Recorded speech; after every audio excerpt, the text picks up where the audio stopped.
दोस्तों, आज हम बात करेंगे कुछ साइकोलॉजिकल बायसेस की, यानी कुछ मनोवैज्ञानिक झुकाव की, जो आपके इन्वेस्टमेंट के डिसीजंस को इम्पैक्ट कर सकते हैं, इन्फ्लुएंस कर सकते हैं, यानी असर कर सकते हैं। जैसा आप जानते हैं, निफ्टी आज 20,000 के ऊपर चला गया। स्टॉक मार्केट में बहुत ही तेज़ मोमेंटम है और हर तरफ लोगों का वेल्थ बढ़ रहा है और लोग अपने वेल्थ को बढ़ाने की चेष्टा कर रहे हैं। तो इसमें मनोवैज्ञानिक यानी साइकोलॉजी की क्या भूमिका है वो हम डिस्कस करेंगे। इंडेक्स, जैसे आपने देखा कि मार्च से अभी तक में 15.2 ऊपर जा चुका है निफ्टी, मिड कैप 38% ऊपर जा चुका है और स्मॉल कैप 44% ऊपर जा चुका है।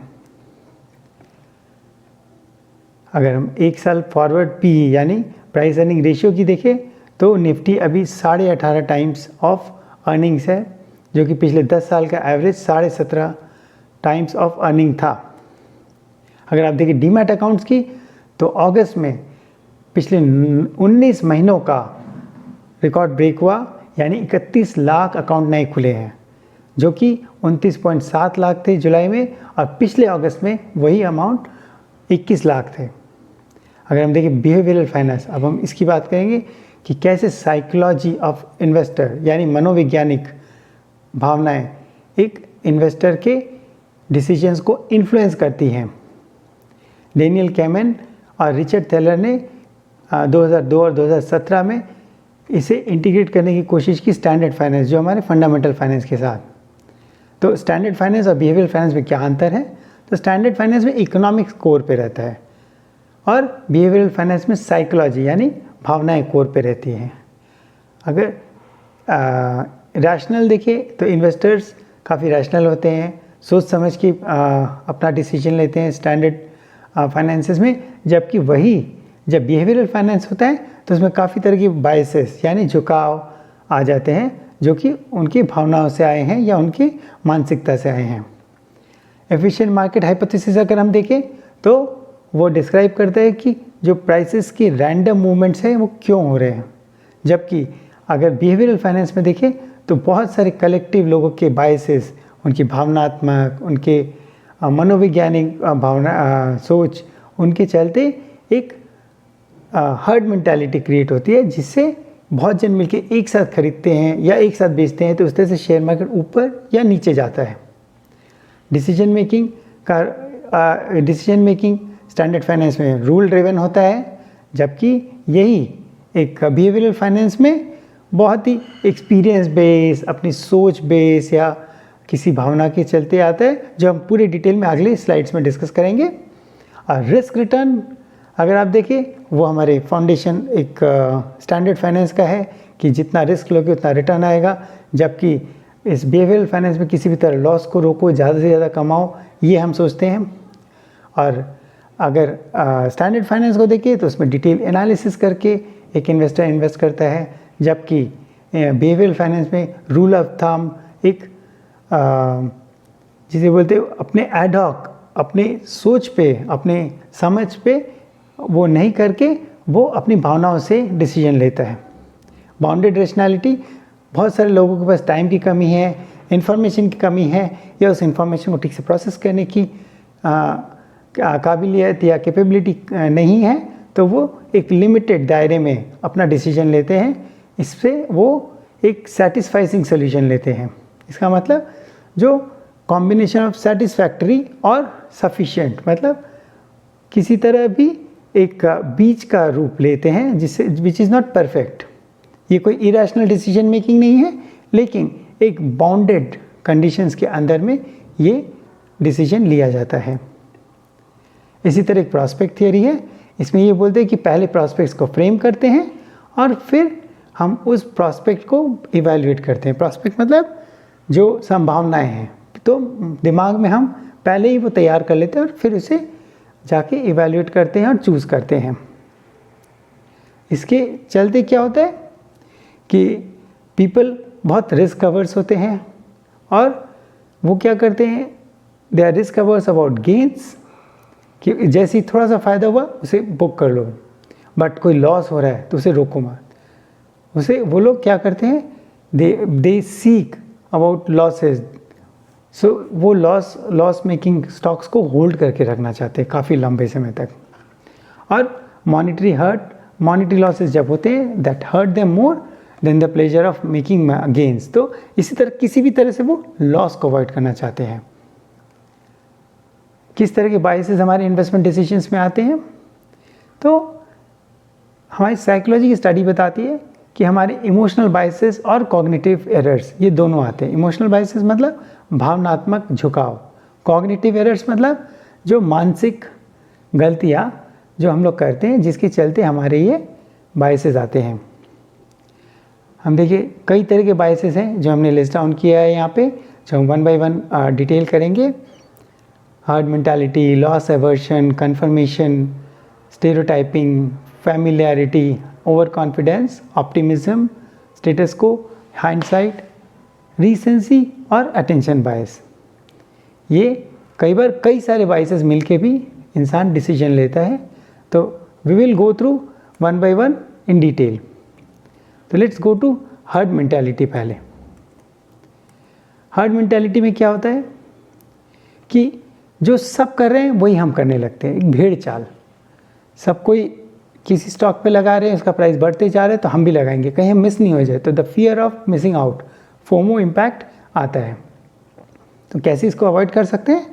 अपना प्रॉपर एनालिसिस करें, अपने एसेट एलोकेशंस को देखिए, अपने ऑब्जेक्टिव्स को देखिए, अपने रिस्क को देखिए, उस पर्टिकुलर स्टॉक या किसी भी सिक्योरिटी के फंडामेंटल्स को देखिए एंड देन ओनली डिसाइड। दूसरा है लॉस एवर्शन बायस। इसमें जो डिस्पोजिशन इफेक्ट, या जिसको हम बोलते हैं कि हम लॉसेस को किसी भी तरीके से कवर करना चाहते हैं, इसलिए हम लोग उस लॉस वाले स्टॉक्स को पकड़ के बैठते हैं और हम उसे सेल नहीं करते। उससे क्या होता है कि हमारे जो पैसे लॉस वाले स्टॉक में अटके हुए हैं वो अटके रहते हैं, उससे हमारा वेल्थ क्रिएशन का अपॉर्चुनिटी जो हमारे दूसरे स्टॉक्स में आ सकते थे वो नहीं आते, और हम लॉसेस को पकड़ के बैठे रहते हैं कि भाई किसी भी तरह और प्राइस गिरे तो हम उसको एवरेज आउट कर लें। पर ऐसा नहीं होना चाहिए। जैसे अगर आपने 2 स्टॉक खरीदा 100 रुपये का, एक स्टॉक 70 हो गया, एक स्टॉक 130 हो गया, तो जब बेचने की बारी है तो हम 130 वाले को बेच देते हैं, जबकि उसका मोमेंटम है वो और आगे जा सकता है। 70 वाले को होल्ड करते कि वापस 100 पे तो आए, लेकिन ऐसा नहीं हो पाता। तो अगर हम 70 वालों को एग्जिट करके उसको अगर मोमेंटम वाले स्टॉक में डालते हैं, अच्छा स्टॉक में डालते हैं, तो वो आगे जा सकता है। इसको कैसे हम रोक सकते हैं? तो इसको रोकने के ये तरीके हैं कि हम अपना स्टॉप लॉस डालें कि ये स्टॉक अगर इससे नीचे जाता है तो हम इसे बेच दें, अगर इस कंपनी का परफॉर्मेंस इससे नीचे जाता है तो हम इसे बेच दें, तो हम अपने कंडीशंस उस पर डाल सकते हैं। तीसरा आता है कंफर्मेशन बायस, कि हम कुछ अपने माइंडसेट के साथ ऑलरेडी चल रहे होते हैं और हमें चाहिए कि कोई से आके कंफर्म करे। तो हमारे दिमाग में है, सपोज़ करिए कि हमें ये पर्टिकुलर स्टॉक खरीदना है, तो हम उसी तरह की इन्फॉर्मेशन को खोजेंगे जो उस स्टॉक को खरीदने में हेल्प करे। अगर कोई कॉन्ट्राडिक्टरी है, कोई दूसरी अगर सूचना है, तो हम उसे इग्नोर करते हैं।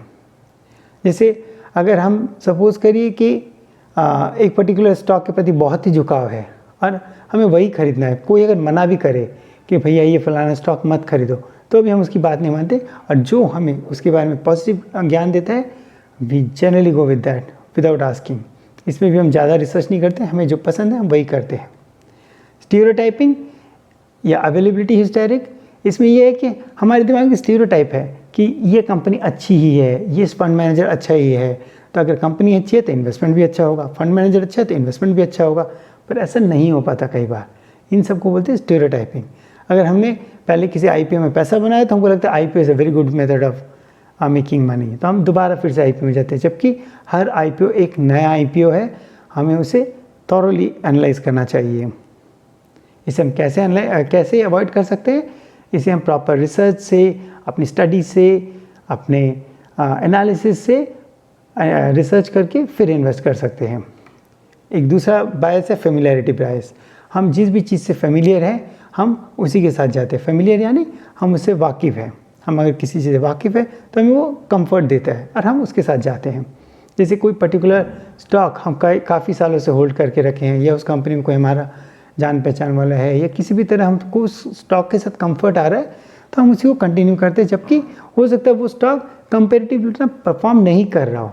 तो इसलिए ऐसे स्टॉक से या ऐसी फेमिलियरिटी बायस से दूर रहने के लिए हमें ओपन माइंडेड होना चाहिए, हमें क्यूरियोसिटी होनी चाहिए कि मार्केट में और क्या अवेलेबल है, प्रॉपर एनालिसिस करना चाहिए और फिर आगे बढ़ना चाहिए। एक है कॉन्फिडेंस बायस, इसे कॉन्फिडेंस बोलिए या ओवर कॉन्फिडेंस बोलिए। लोग कई बार सोचते हैं कि जो मैं सोच रहा हूँ वही ठीक है, हमें उसके ऊपर बहुत कॉन्फिडेंस है, तो वो एक पर्टिकुलर चीज़ को बहुत ज़्यादा खरीद लेते हैं। तो कई बार वो गलत स्टॉक में, गलत सेक्टर में चले जाते हैं और वो सोचते हैं वो जो करे वही सही है, उनकी एक्सपर्टीज़, उनकी स्किल, उनकी knowledge is the best, well that is not the case in all the cases. तो हमें इसे कैसा करना चाहिए कि हम प्रॉपर रियलिटी चेक करना चाहिए और एनालिसिस करके, रिसर्च करके फिर आगे बढ़ना चाहिए। एक ऑप्टिमिज्म बायस, हम बहुत ऑप्टिमिज्म है कि मैं अगर सपोज़ करिए 40 की उम्र में भी लोग सोचते हैं कि नहीं अभी रिटायरमेंट की टाइम नहीं आई है, हम जब रिटायरमेंट के करीब पहुँचेंगे 2-3 साल पहले शुरू कर लेंगे और रिटायरमेंट का फंड जमा कर लेंगे। इसको बोलते हैं ओवर ऑप्टिमिज्म, बहुत ही ज़्यादा पॉजिटिवनेस। जबकि रिटायरमेंट प्लानिंग काफ़ी पहले से शुरू करनी चाहिए अपने करियर में और ड्यूरिंग द करियर अपना रिटायरमेंट कॉर्पस तैयार कर लेना चाहिए, लेकिन कई लोग ये नहीं करते। तो इसमें भी रियलिटी चेक की ज़रूरत है, क्या सच में 2-3 साल में रिटायरमेंट के जितना कॉर्पस तैयार हो सकता है उतना रिस्क हम ले सकते हैं उस टाइम, ऐसा होगा कि नहीं होगा, प्रॉपर रिसर्च करके एनालाइज करके फिर आगे बढ़ना चाहिए। एक है स्टेटस को बायस, कुछ लोग इस बायस में बस कुछ नहीं करना, उसी में रहते हैं कि अगर हम कुछ करें और लॉस हो जाए तो बाद में रिग्रेट होगा, एक पछतावा होगा कि हमने ये क्यों किया, इसलिए वो कुछ करते ही नहीं। भाई कोई स्टॉक होल्ड करके रखे तो लेके बैठे हैं, चाहे उस स्टॉक का प्राइस गिरते जा रहा है। कोई स्टॉक को अगर होल्ड करके रखे जिसे बेचना चाहिए पर वो बेचते नहीं, कभी खरीदते नहीं, तो जो करके रखे बस उसी में अपने आप को रोक के रखे हैं। तो उनको ऐसा नहीं करना चाहिए, प्रॉपरली स्टॉक एनालाइज करके उसके ऊपर अपना एक्शन करना चाहिए। एक होता है हाइंडसाइट बायस, उसमें क्या करते हैं कि वो हमेशा वही याद करते कि हाँ देखो हमने पिछले साल ये स्टॉक खरीदा था, देखो ये इतना प्राइस हो गया, उसका इतना बढ़ गया। तो वो अच्छे अच्छे स्टॉक्स को, अच्छी अच्छी स्टोरीज को याद रखते हैं, हालांकि उसी पीरियड में कुछ स्टॉक उन्होंने खरीदा होगा जिन्होंने अच्छा रिटर्न नहीं दिया, फिर भी वो उन्हें याद नहीं रखते क्योंकि उन्हें मज़ा आता है सिर्फ अच्छे वालों को याद रखने में और उसी का गुणगान बखान करने में। ऐसा भी नहीं होना चाहिए। एक होता है रीसेंसी बायस, उसमें जो रीसेंट इन्फॉर्मेशन है उसके पर हम बहुत ज़्यादा ध्यान देते हैं कि मीडिया में क्या आ रहा है, किसका रेवेन्यू कितना बढ़ गया, किसको क्या ऑर्डर मिला, उसकी फंडामेंटल्स को नहीं देखते कई बार। तो ऐसे में इंसान कई बार गलत कदम उठा लेता है, गलत इन्वेस्टमेंट डिसीजन ले लेता है। उनको प्रॉपर थॉरो फंडामेंटल एनालिसिस करके historical trend, current trend, future trend वो सब देखना चाहिए।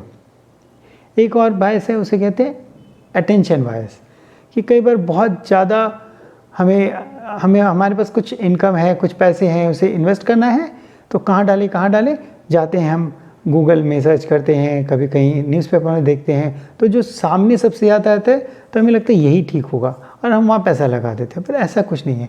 हो सकता है वो पर्टिकुलर फंड हाउस या वो पर्टिकुलर IPO आपका अटेंशन लेने के लिए फ्रंट पेजेस पे काफ़ी कुछ एडवर्टीजमेंट कर रहा है, तो ऐसे में मत जाइए, आप अपना थोरो एनालिसिस करिए। इस तरह से हम अपने जो साइकोलॉजिकल और जो इमोशनल बायसेस हैं, जो भावनात्मक झुकाव है, उसको कंट्रोल कर सकते हैं।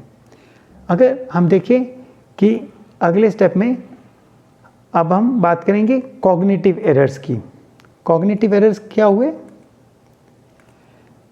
कॉग्निटिव एरर्स मतलब जो दिमाग से गलत डिसीजन लेना, जैसे मेंटल अकाउंटिंग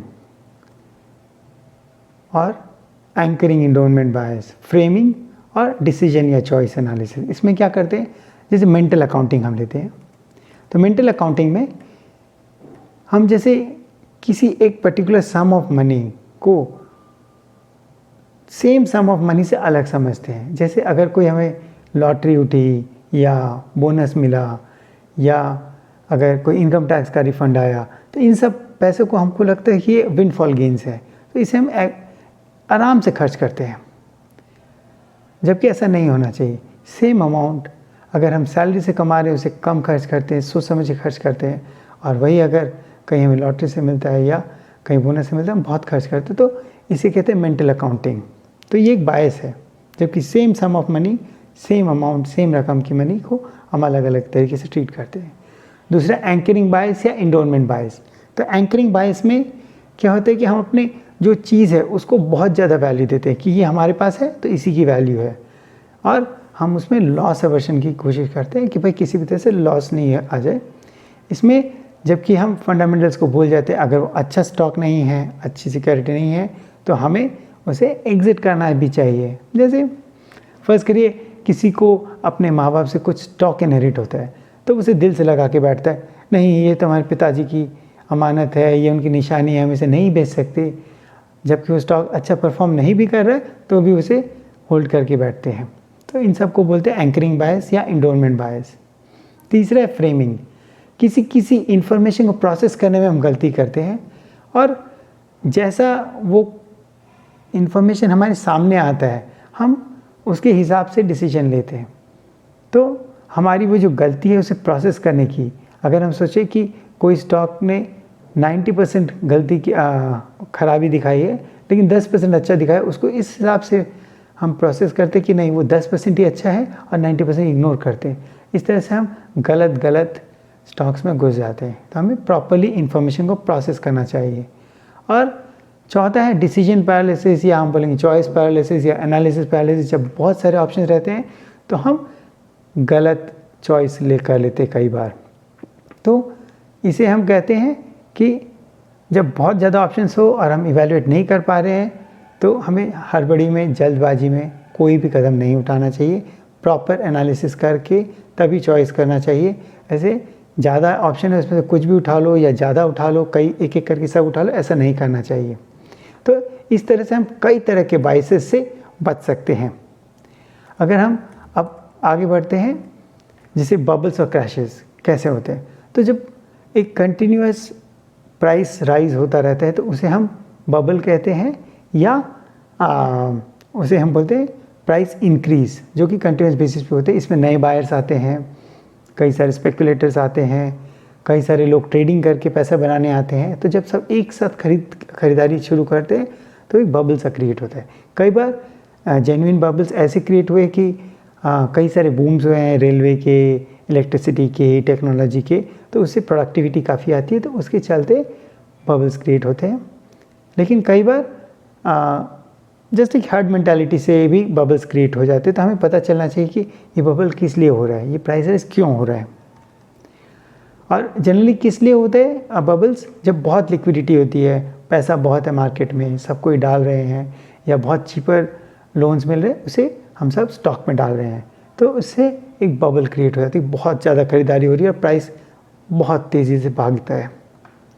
सेलिब्रिटी स्टेटस, किसी स्टॉक को एकदम सेलिब्रिटी स्टेटस का मतलब मीडिया उनको लेके जाता है कि भाई देखो इस स्टॉक ने ये ऑर्डर ग्रैब किया, इस स्टॉक का ये पॉइंट ऑफ व्यू है, ये उनके मैनेजमेंट बोल रही है, ये हमारे एनालिस्ट बोल रहे हैं। तो कई बार हम उन्हें बहुत सजा धजा के बहुत ही अच्छा आवरण पहनाते हैं, और जिसके चलते लोग मिसप्राइज हो जाते हैं, भ्रमित हो जाते हैं, और लगता है कि यही अच्छा स्टॉक है, यहीं पैसा लगाओ। इसी तरह एक और ऑप्शन है, एक और तरीका है मोमेंटम। जब एक साथ कोई भी न्यूज़ को सब कोई पढ़ते हैं और समझते हैं एक पर्टिकुलर डायरेक्शन में कि ये तो बहुत अच्छा है, और सब कोई उसके ट्रेंड की तरफ जाते हैं, अप ट्रेंड या डाउन ट्रेंड, तो उसमें बबल्स क्रिएट होते हैं। इसी तरह से जब कोई भी रिज़ल्ट आती है तो सब उस न्यूज़ को कैसे पढ़ते हैं उस पर डिपेंड करता है कि वो मोमेंटम किस तरफ जाएगा। और एक इल्यूजन ऑफ कंट्रोल, इसमें क्या होता है कुछ स्टॉक की फेमिलियरिटी के चलते कि भाई हम उस स्टॉक को जानते हैं, थोड़ा बहुत उस कंपनी में कोई काम करते हैं उसको जानते हैं, हाँ, या कोई सप्लायर सप्लाई करे उसे जानते हैं, या कोई कस्टमर उसको जानते हैं, तो उसके चलते जो हमें इन्फॉर्मेशन मिलता है तो हमें लगता है कि हम उस इन्फॉर्मेशन को बहुत अच्छी तरह प्रोसेस करके दूसरों से एक कदम पहले डिसाइड कर लेंगे खरीदना है या बेचना है, और हमें फ़ायदा होगा। तो ये जो इल्यूजन क्रिएट होता है कंट्रोल का, उसके चलते भी लोग बबल्स क्रिएट कर देते हैं। और क्रैशेस क्या होता है, क्रैशेस जस्ट ऑपोजिट। जैसे बबल्स हुआ पॉजिटिव न्यूज़ के साथ, क्रैश भी नेगेटिव न्यूज़ के साथ काफ़ी ज़्यादा इम्पैक्ट करता है लोगों के मानसिकता को, और सब एक साथ बेचना शुरू करते हैं और क्रैश आ जाता है। अगर हम देखें अपने बायसेस को कैसे रोक सकते हैं, कैसे कंट्रोल कर सकते हैं, तो सबसे पहले तो हमें मानना चाहिए कि हम सब इंसान हैं। जो भी डिसीजन किसी ऑर्गेनाइजेशन के लिए भी ले रहे हैं वो डिसीजन मेकर भी इंसान है, तो उसे एक्नॉलेज करना चाहिए और हमारे बायसेस को समझना चाहिए कि हमारे इन्वेस्टमेंट कैसे करके हम ऑब्जेक्टिवली यानी प्रॉपर एनालिसिस के साथ, प्रॉपर देखभाल के साथ करें। और हमें अपनी इन्वेस्टमेंट फिलॉसफी यानी ऑब्जेक्टिव, किस लिए हम वो इन्वेस्ट कर रहे हैं, वो हमेशा क्लियर रहना चाहिए। अपने रिस्क एपेटाइट को हमेशा देखना चाहिए कि हम किस रिस्क लेवल पे हैं, हम लाइफ के किस स्टेज पे हैं, कितना रिस्क ले सकते हैं, मॉडरेट रिस्क टेकर है, हाई रिस्क टेकर है, लो रिस्क टेकर है, और उस हिसाब से अपना डिसीजन लेना चाहिए। हमें अपने इन्वेस्टमेंट पॉलिसी के और अपने रिस्क और अर्निंग्स के बेसिस पे अपना डिसीजन लेना चाहिए। और प्रॉपर स्ट्रैटेजी हमने लगा रखी है कि हम अगले 10 साल में इस तरह से इन्वेस्ट करेंगे, उसको फॉलो करना चाहिए। अपने एसेट एलोकेशंस को देखना चाहिए, कितना डेट होना चाहिए, कितना इक्विटी होना चाहिए, इक्विटी में किस तरह की इक्विटी होनी चाहिए। इसी तरह डाइवर्सिफिकेशन प्रॉपर आ रहा है या नहीं, long term horizon properly met हो रहा है या नहीं। कि हमें कुछ टिप्स आते हैं कि भाई ये शॉर्ट टर्म में ये इस पे पैसा लगा दो, अगले 10 दिन में ये डबल हो जाएगा। हमें वो सब शॉर्टकट्स नहीं लेने चाहिए। प्रॉपरली रिसर्च और एनालाइज करना चाहिए। अपने पोर्टफोलियो को हमेशा रिव्यू करते रहना चाहिए और रीबैलेंस करना चाहिए। कभी कभी प्राइसेस बहुत गिर जाते हैं, स्टॉक इक्विटी की काफ़ी कम हो जाते हैं, तो हमें उससे ज़्यादा इक्विटी उस टाइम पे इन्वेस्ट करना चाहिए। और कभी कभी इक्विटी काफ़ी बढ़ जाती है, उसे कम भी कर सकते हैं। और हमें कोई बहुत ज़्यादा गेन, बहुत शॉर्ट टर्म में ऐसा अननेसेसरी रिस्क की एडवेंचर नहीं करना चाहिए। और बोरोड मनी यानी उधार के पैसे से स्टॉक मार्केट में जाना और भी ज़्यादा रिस्की होता है। अगर स्टॉक मार्केट में नुकसान लगता है तो एक तरफ स्टॉक मार्केट का नुकसान भी सहो और दूसरी तरफ ब्याज और EMI का प्रेशर भी सहो। और कहीं ज़रूरत पड़े तो ज़रूर इन्वेस्टमेंट एडवाइज़र्स की एडवाइस लीजिए और अपने आप को बायस से जहाँ तक हो सके मुक्त रखिए, दूर रखिए और सोच समझ के इन्वेस्टमेंट कीजिए, क्योंकि ये आपका पैसा है। काफ़ी मेहनत से, काफ़ी सैक्रिफाइस कर के आपने इसे बचाया है, तो इसे यूं ही मत लगाइए कि इसके ऊपर कोई रिस्क आए। धन्यवाद मेरे दोस्तों। अगर आपको ये पसंद आया हो तो इसे लाइक कीजिए, सब्सक्राइब कीजिए, औरों के साथ शेयर कीजिए और आगे आने वाले वीडियोज़ के लिए बेल बटन्स को क्लिक कीजिए। Thank you.